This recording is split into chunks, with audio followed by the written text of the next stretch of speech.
is that?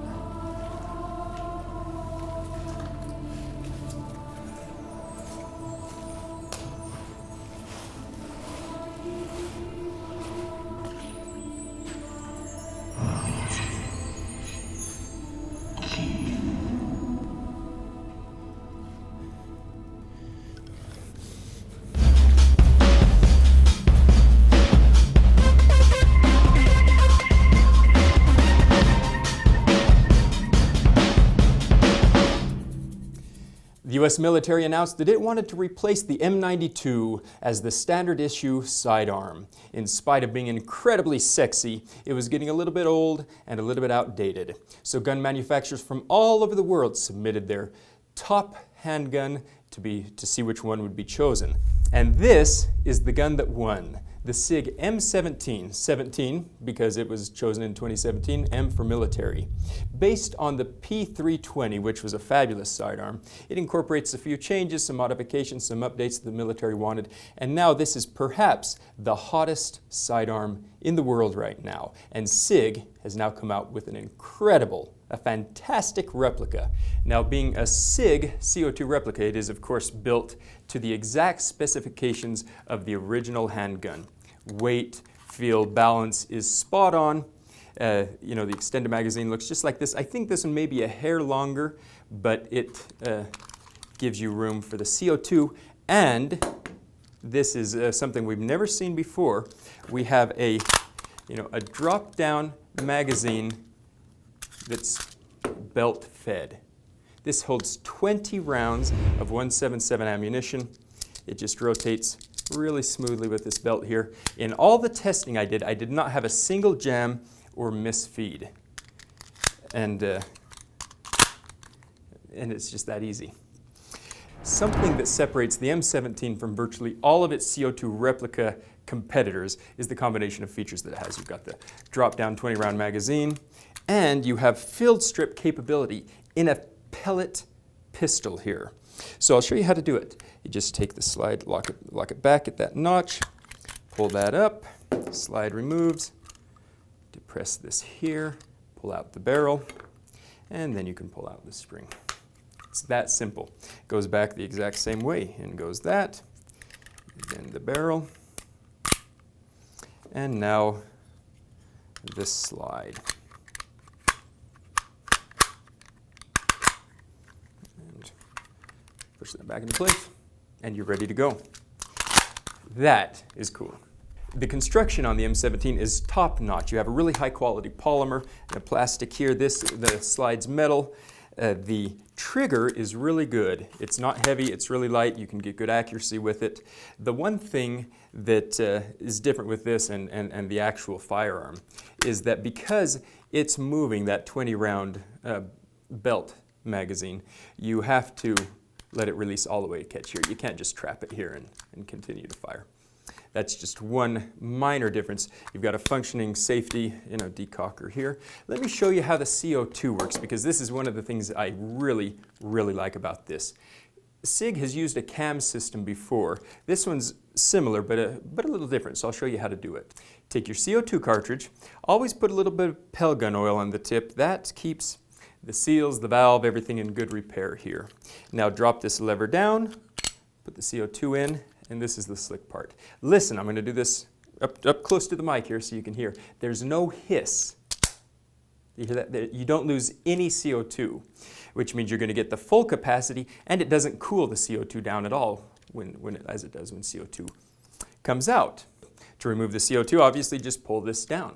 Now, as with most CO2 pistols, it's best to shoot them down, but this one, the seal is not a separate piece that can pop out if you pop the CO2 out. It's a nice sturdy piece molded into it, and if you haven't used up all the CO2, you can still pop this open, and just be prepared for that burst of CO2 to come out all at once. Now, let's take this to the range and see how it shoots. I've got the target set out at 10 yards because I think this pistol is going to be accurate and I want to see what it can do. I did notice when I took a few shots that to get it to center on the bull at 10 yards, I had to use a combat sight picture, which is putting the front post right on the bullseye, but that's not as accurate, so I'm going to hold it under the bullseye, in a kind of the pumpkin on a post sight picture. And so just be prepared that the pellets are going to land a little low. But let's see what it can do.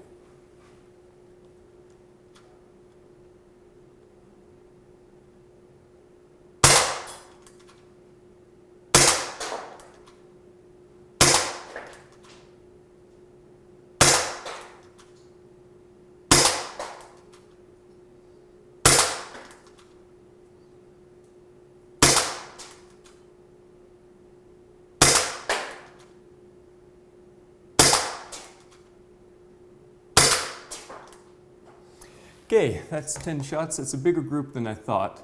Let's put up another target and try some more pellets.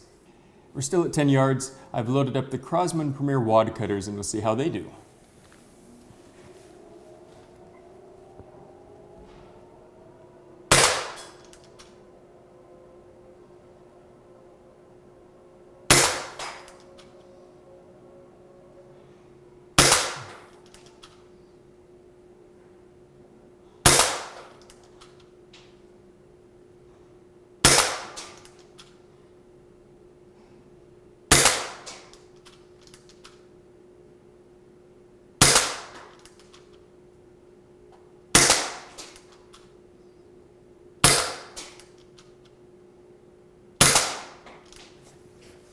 Okay, that's a much better group, and I think that shows you how accurate this pistol is.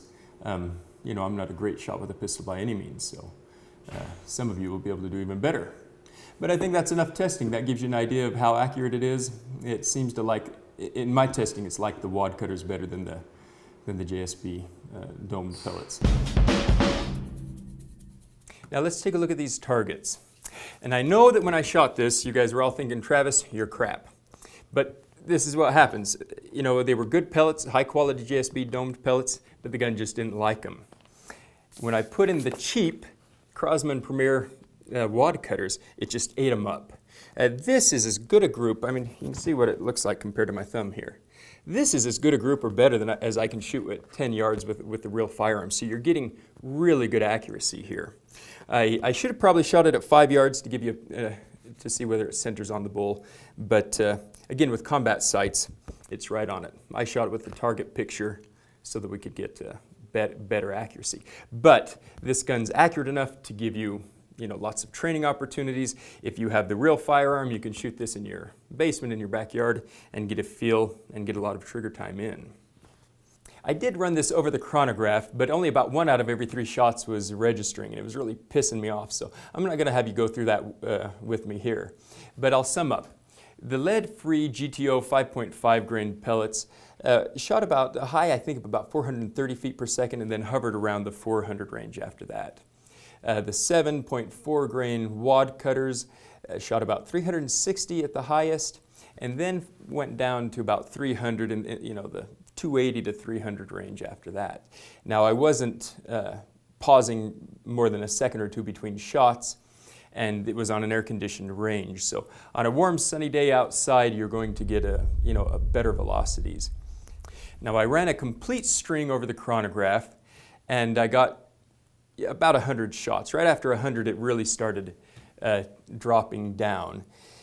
And again, I didn't pause much between shots, only a second or two, and the CO2 was cooling off. Again, on a warm summer's day, depending on how much you're pausing between shots, your mileage is going to vary. But that is a lot of shots per fill.